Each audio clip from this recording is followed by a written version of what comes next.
Et après, c'est le jour de la cérémonie, le vrai voyage.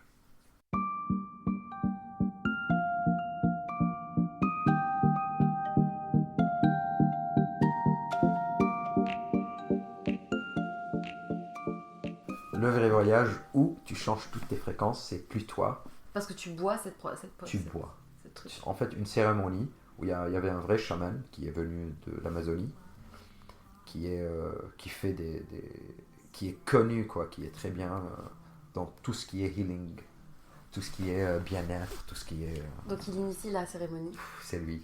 Et avec toute l'équipe, quoi, avec sa femme, le mec qui jouait de la musique, on était prêts, il y avait tout sur place, on avait réservé un grand resort juste pour nous.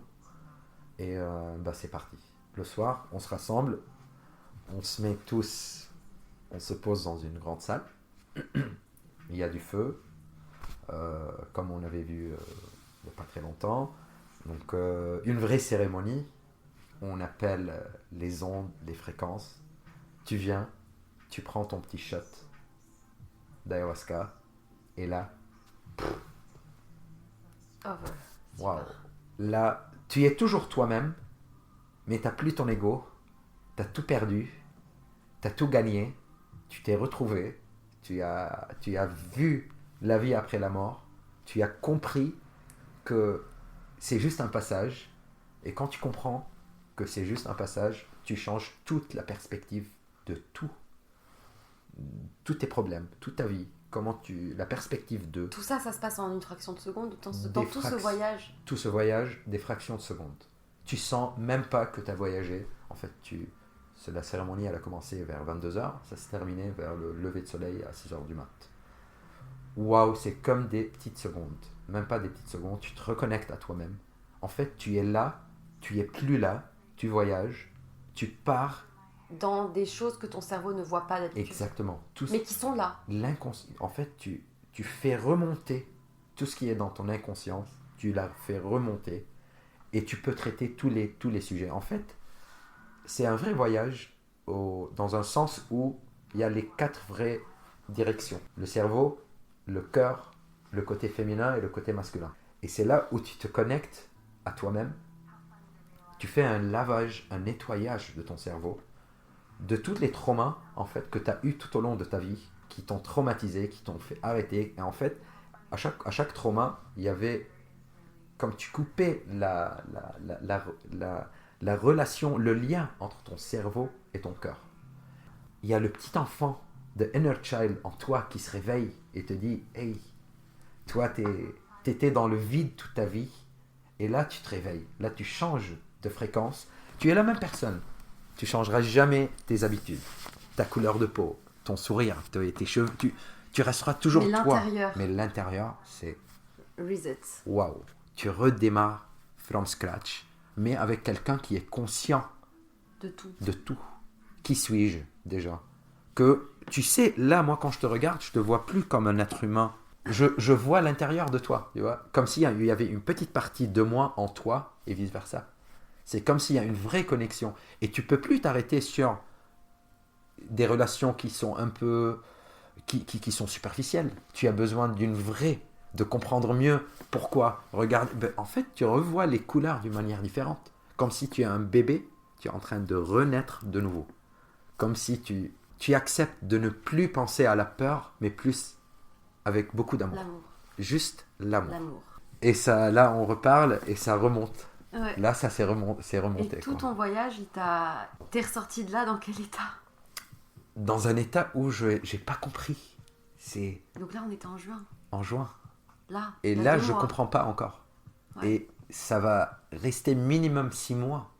Le minimum comme ça. Et après, il faut refaire.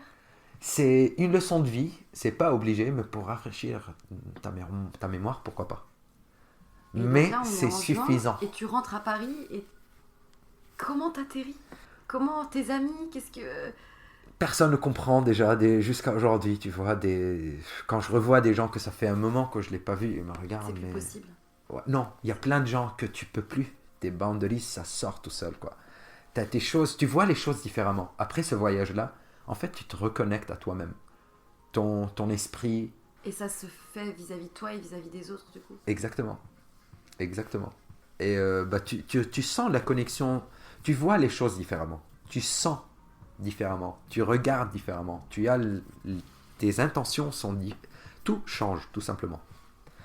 Comment je peux dire, ben là je te dis tout, mais j'arrive pas à trouver les vrais mots, c'est que des sensations, c'est ta perspective personnelle. Ouais, en fait, je peux glisser juste que j'ai pas fait l'ayahuasca, mais je pense que c'est sur la liste des choses à faire. Et par contre, j'ai vécu récemment, en la même période que toi, en juin, tout ça, des expériences de cet ordre-là. Et j'ai connecté à des fréquences que je ne peux même pas décrire. En fait, les gens qui vont nous écouter, peut-être que si vous avez déjà vécu des choses comme ça, vous voyez de quoi on parle. Et je pense qu'en plus, n'importe qui irait dans ce genre de choses-là ne le vivrait pas de la même manière, parce qu'il faut avoir peut-être fait le chemin avant pour être prêt à faire ça. Par les expériences de vie, d'avoir touché la mort en face, moi je l'ai vécu, enfin je sais. Et en fait, quand tu es déjà dans cette démarche un peu psychologique, que tu as travaillé, quand tu fais ce genre d'expérience-là où c'est difficile à décrire, mais dans ce genre de cérémonie, il y en a plein qui existent de différentes formes. C'est avec des exercices de respiration, de méditation, de toucher, de regard. Et quand tu fais ça avec des gens qui sont déjà un peu réveillés, qui sont prêts à le faire, tu atteins des niveaux de connexion. À côté, une relation sexuelle qui dure 5 heures d'affilée avec 10 orgasmes, ça n'a rien à voir. C'est même pas comparable en fait. C'est comme un truc beaucoup plus puissant qui inonde le corps, mais qui inonde aussi le cerveau et l'état d'esprit dans lequel on est, et où on voit tout différemment. Mais ça, encore une fois, je suis sûre qu'il y a des gens que tu les amènes dans un truc là-dedans, ils essayent de se connecter, ça ne me connecte pas, parce qu'il faut, je pense, avoir, tu vois, le chemin. Exactement, c'est tout un chemin, quoi. Je parle beaucoup d'un coup là, mais on va dire que c'est mon tour.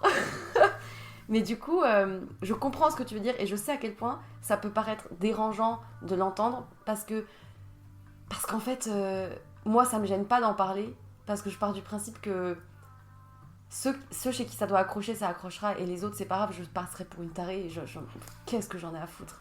Qu'est-ce que ça compte dans ma vie? Genre, après-demain, je peux être enterrée, ou dans 90 ans. En fait, on n'a rien à perdre à raconter ce qu'on a vécu, parce que je sais qu'on n'est pas les seuls à l'avoir vécu, et que ceux qui ont déjà vécu comprendront, et ceux qui n'ont pas vécu, ils se diront, ça m'attire, ou ils sont timbrés, etc.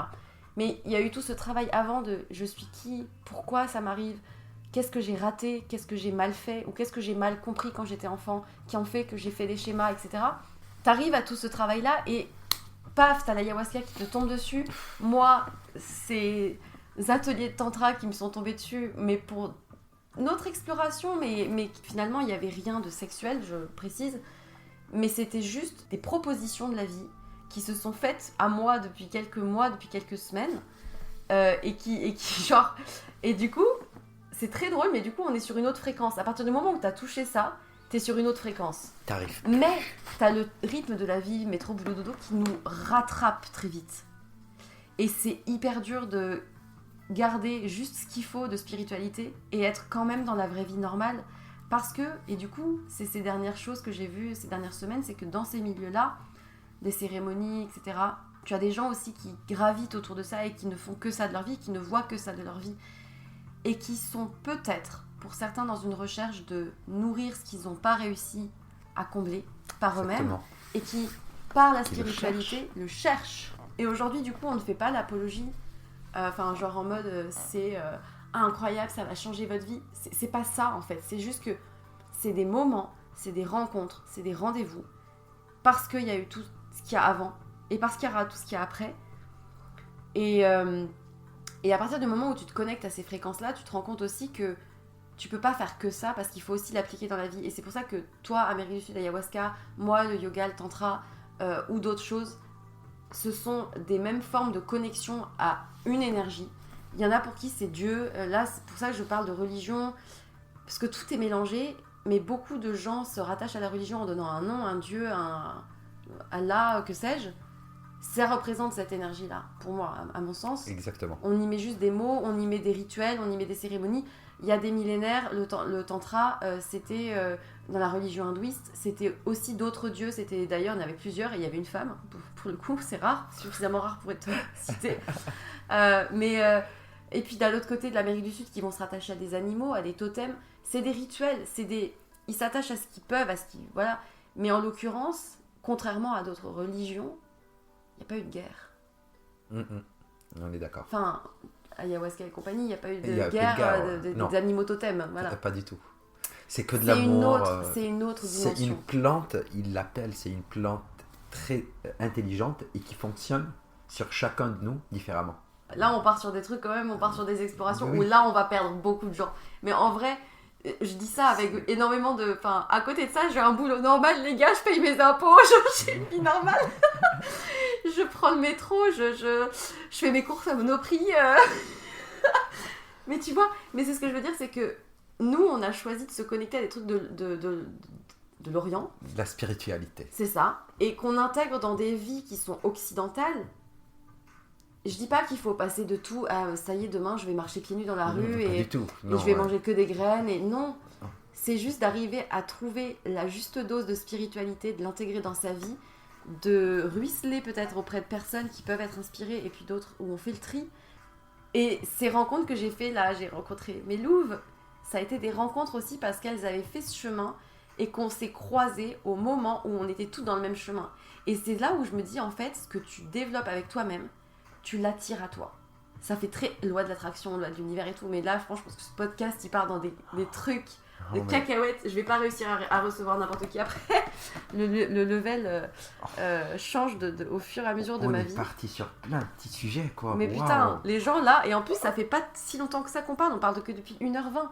Les gens, ils vont avoir une masse d'infos à digérer, les pauvres, je m'excuse, enfin, réaliser à quel point, putain, mais en fait, on mérite chacun the best. Et du coup, tu attires à toi qui sont prêts à te donner le best, ou pas, et tu vois vite et tu fais le tri parce que t'es connecté. Ouais, je comprends. Et moi aussi, pour préciser, je travaille, je prends le métro, je paye mes impôts, j'ai un boulot. Tu vois, je suis pas perché de vie. Merci, avec toutes mes expériences. Là, si quelqu'un, moi-même, là, j'ai repensé, on a improvisé, donc j'ai jamais pensé à tout ça. Mais si je m'écoute, là, je parle, que c'est une vie c'est le bordel, quoi. Là, si je repense, c'est que du bordel. Et même j'ai pu, tu vois, retrouver l'équilibre, quoi. Mais waouh! Mais je paye mes impôts, je pars au boulot et j'ai une vie normale, quoi. En fait, du coup, quand tu sors de ce genre d'événement, parce qu'après... C'est quoi normal, déjà? Ça veut rien dire, mais... Oui. Bon, chacun met la norme où il veut, en fait. La norme, le moule dans lequel il veut évoluer. Et c'est pas le moule de la société. En fait, je vais vous expliquer, mais il va falloir que je reçoive des personnes spécialisées dans le tantra, spécialisées dans chaque truc, pour que les gens comprennent. Parce que là, on vient avec nos regards un peu de découvreurs, d'explorateurs, mais on n'a pas toute l'histoire... du tantra, etc. Moi, j'ai commencé un peu à lire les textes de Osho, mais pas que, pour essayer de comprendre d'où ça vient. Et puis après, j'ai basculé de l'autre côté, j'ai regardé l'Amérique du Sud. Mais il y a eu un petit historique où j'ai fait beaucoup de soirées techno. J'ai fait un peu ce que tu as vécu, toi, en un accéléré en 8 mois. Des soirées techno de tous les extrêmes, de toutes les... Sans aller dans les détails, je donnerai pas de nom, je donnerai pas d'adresse, je donnerai pas de lieu. Peu importe ce que j'ai vécu, quand, comment, quoi, avec qui... Heureusement, j'ai jamais eu de soucis, je me suis jamais mise en danger, il m'est jamais rien arrivé, j'ai toujours rentré entière chez moi, j'ai eu de la chance, mais je pense que j'ai un bon karma, j'ai une bonne étoile. Et lors de ces soirées-là, et lors de mon réveil, on va dire, de ma grosse claque, j'ai rencontré des filles incroyables qui étaient, c'était ce rendez-vous, vous reconnaîtrez les filles, mais c'était ce rendez-vous-là qui a eu lieu à ce moment-là, et on a eu l'occasion du coup de faire des soirées ensemble. Moi, je continuais de prendre des claques, je continuais mes découvertes petit à petit, la spiritualité, ok, mais j'y touchais, mais je m'approchais. Des rencontres, un autre podcast que j'ai fait sur les relations amoureuses avec Pierre. Tous ces trucs-là, genre j'ai été beaucoup secouée ces derniers mois de beaucoup de choses et tout, c'est la première fois que je raconte autant de choses dans le podcast, donc ça fait un peu peur. Mais ouais, tout ça pour dire que j'ai eu l'occasion du coup d'aller à un festival il y a 3 semaines. Non, il y a 1 mois. Non, même plus. Il y a 1 mois. Il y a 1 mois. Non, attends, c'était quand? C'était le 8 juillet? Oui. J'ai eu l'occasion d'aller faire un festival avec ces super filles. Et du coup, je t'ai croisée. Et puis, 2 minutes après, on savait qu'on allait faire un podcast. Et ben même on a fait une petite intervention rapide. Au podcast, avec un micro. Ouais, j'avais un micro. T'avais ton petit micro. Aujourd'hui, on a parlé d'ayahuasca, on a parlé de ma vie, on a parlé de ta vie. Ouais, en fait, on a gardé juste ce qu'il fallait de toi, ta vie du passé, on sait pas tout et c'est pas grave, tu vois. Voilà. Mais ce qui est intéressant, c'est le chemin qui a donné, tu Exactement, vois. c'est ça. Il y a plein de choses, un chemin différent où on a tous besoin de se réveiller un jour, C'est ça. de retrouver le vrai nous, se reconnecter à nous-mêmes déjà, nos pensées, notre vie quotidienne, qu'est-ce qu'on a envie de faire. C'est ça, et vers quoi on va demain. Exactement. Ok, c'est quoi que je veux dans ma vie? Et du coup, toutes ces questions-là, bah, probablement que c'est pour ça que je t'ai croisé, parce que du coup, il fallait que tu l'exprimes, et du coup, le podcast, il arrive, il n'y a pas de hasard, tu vois. Donc en Ouais. fait, c'était. Donc je pense que je me suis exprimé, je me suis jamais, je pense que c'est la première fois, ou même moi-même, l'enchaînement de tout ce timeline, non mais, j'avais jamais pensé à ça, jamais. Donc comme on avait dit, c'était que improvisé et C'est très drôle, ouais. trop drôle quoi. Ça me fait me dire qu'en fait, au plus que vous vous concentrez sur tout ça, pas forcément la spiritualité ou quoi qu'est-ce, mais plus vous vous concentrez sur vous connaître vous et vers où vous voulez aller et à vous poser ces questions-là, un peu les questions finalement qui ont été abordées avec Pierre dans les épisodes précédents, plus vous vous connectez à ça, plus vous allez attirer des gens qui se posent les mêmes questions ou qui ont fait les mêmes découvertes en même temps que vous.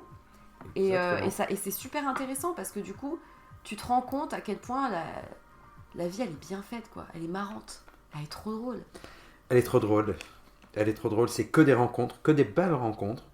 Et on attire les gens sur des fréquences. C'est nous, c'est que des belles rencontres. Mais du coup, là, si je prends un dézoom et que les gens qui nous écoutent se disent ok, mais moi, j'ai ma vie de boulot, métro, boulot, dodo, ça me va très bien, je suis très bien comme ça. Je me paye des verres en terrasse, j'ai ma copine avec qui c'est cool, je vais avoir un enfant peut-être dans 3 ans, un mariage dans 6, que sais-je, ou j'inverse. Et qui se disent peut-être, mais moi, tout ça, ça m'intéresse pas.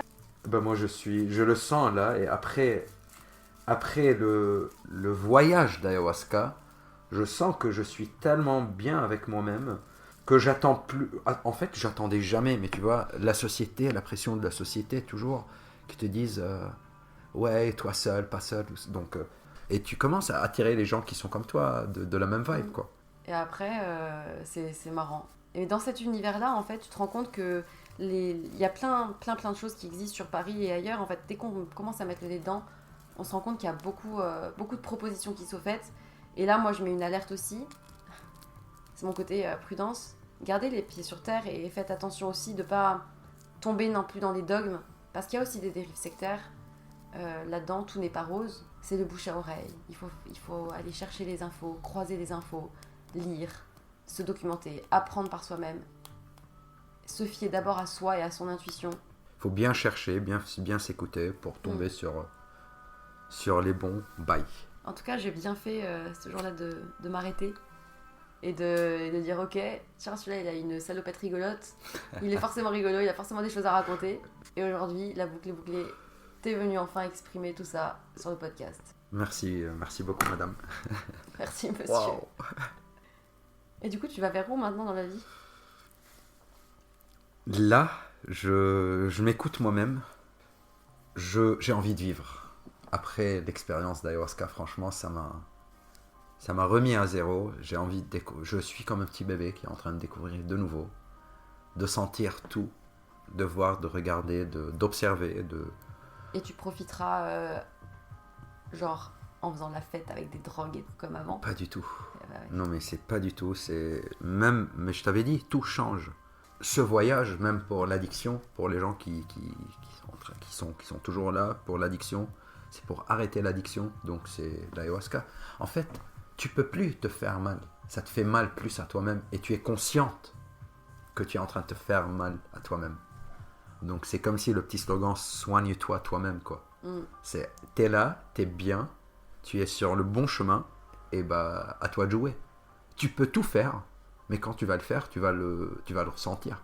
Comme s'il y a des ondes qui sont là en train de te dire hey, stop.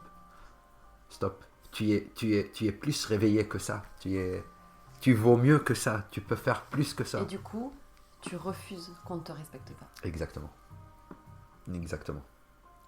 Et ouais. En fait, tu peux plus accepter à ne pas être respecté. Ça a dû faire un gros tri du coup. le grand tri, tu peux pas connecter avec tout le monde, tu sens les gens, c'est comme notre rencontre, quoi. Tu peux sentir les gens, c'est pas... Même avec...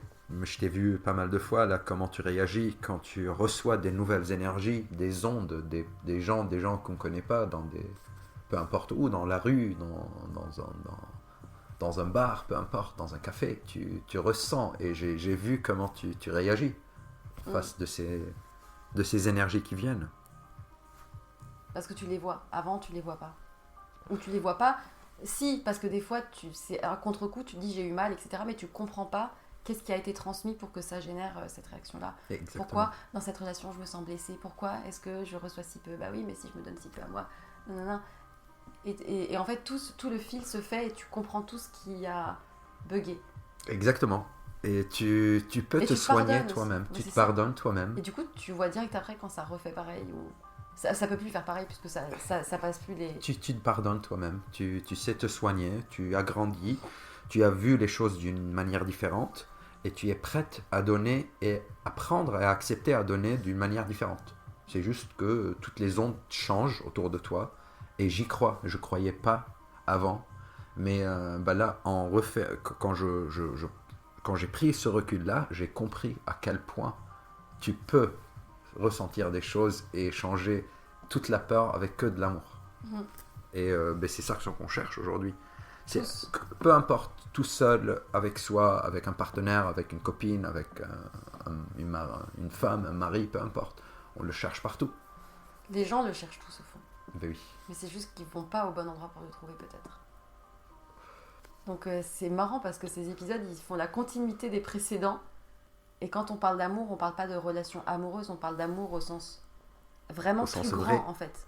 Au sens universel de l'amour, même pour les graines, pour l'univers, pour la terre. C'est pas au sens du tout de relation amoureuse, amicale ou que sais-je, ou d'étiquette. C'est même pas un...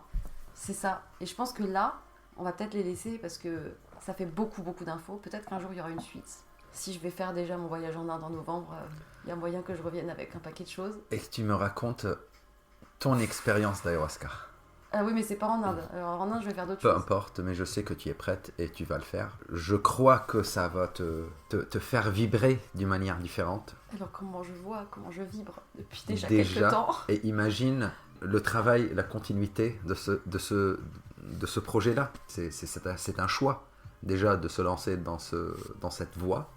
Et voir ce qui se passera. Exactement. Et je suis sûr et certain, tu vas nous raconter la prochaine fois. Il y aura peut-être d'autres épisodes en attendant. Ton voyage, oui, je pense. Déjà, j'ai beaucoup de voyages de prévus là. Franchement, là, mon compte en banque est en PLS. Moi, je vous remercie beaucoup de nous avoir écoutés si vous êtes allés jusqu'au bout de ces épisodes parce qu'il y en aura eu plusieurs.